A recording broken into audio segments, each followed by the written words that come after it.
Is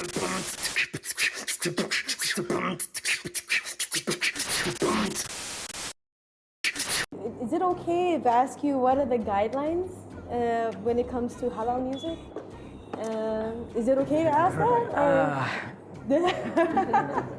Since we're on the topic of music? Okay, so, okay, fine. So, first guideline, and this is the controversial guideline, everything else people agree upon, right?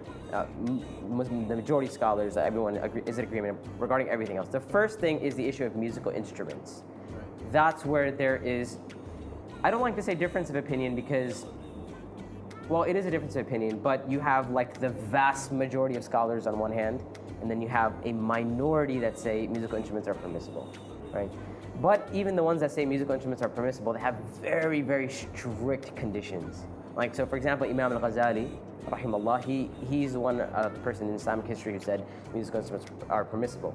And one of his conditions is a condition that it's like, once you listen to it, you're like, he's not talking about our instruments. So he's saying one of the conditions is, for example, he says, you cannot use an instrument that is characteristic of people who commit sins, right? So I'm like, that leaves nothing, right? Like there's nothing left. Or that the person playing the instrument, they have to love Allah more than everything else. And I'm like, who can say that about themselves, right? Like, when you say like, okay, when you say like, reach to a level where I like, my iman is amazing, I like more everything else, so it's okay for me to listen to musical instruments, right? So that's the first condition is that it has to be void of musical instruments apart from percussion, right? Percussion is a little bit of a gray area. And there's instances from the time of the Prophet ﷺ where it plays the duf. It's like a traditional drum. It's a one-sided hand drum.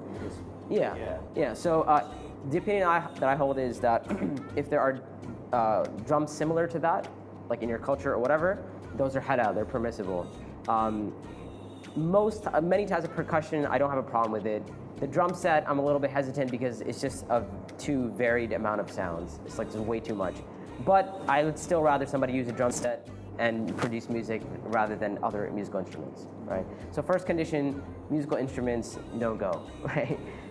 After that, the conditions are pretty general, and I think it's things that can be understood. You can't use any profanity, any lewd language, no backbiting. You know, your language has to be clean.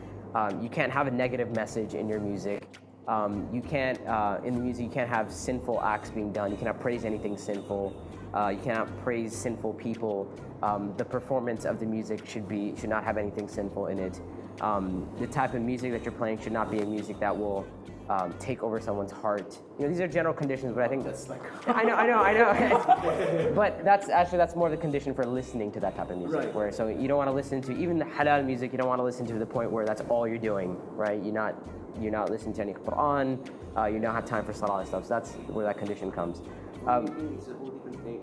For what? I mean, music and Quran is different. Yeah, exactly. No, and I agree. I don't think, you know, people.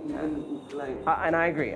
But, you know, when people say like, oh, replace your music with Quran, I'm like, no, you cannot, because it's just a different thing. But I do say that, you know, the more time you make for your Quran, the easier it will be for you to, like, for example, distance yourself from some of the haram types of music. Yeah. So that's what I say. So those are, in general, those are the conditions of halal music.